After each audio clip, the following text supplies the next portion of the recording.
এই মুহূর্তে সবচেয়ে বড় খবর, অভিনব কায়দায় গাঁজা পাচার করতে গিয়ে পুলিশের হাতে ধরা পড়ল সন্তোষ বর্মন নামে এক ব্যক্তি।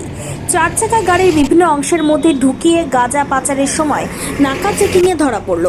আপনাদের জানিয়ে রাখি, নাকা চেকিং থেকে বিপুল পরিমাণে গাঁজা উদ্ধার করল নবগ্রাম থানার পুলিশ। নবগ্রামের শিবপুর মোড়ে 12 নম্বর জাতীয় সড়কে উত্তরবঙ্গের দিক থেকে আসা একটি সন্দেহজনক ছোট চার চাকার গাড়ি নাকা চেকিং এর সময় দাঁড় করিয়ে তল্লাশি চালায় পুলিশ, আর তাতে থেকে উদ্ধার হয় বিপুল পরিমাণে গাঁজা। পুলিশ সূত্রে খবর, উদ্ধার হয়েছে প্রায় 36 কেজি 900 গ্রাম গাঁজা। ইতিমধ্যে উদ্ধার হওয়া গাঁজা বাজেয়াপ্ত করেছে পুলিশ। সঙ্গে গ্রেপ্তার করা হয়েছে গাড়ির চালককে। তার নাম সন্তোষ বর্মন, বাড়ি জলপাইগুড়ি জেলায়। এর পেছনে আর কারা কারা জড়িত রয়েছে ইতিমধ্যে তদন্ত শুরু করেছে পুলিশ।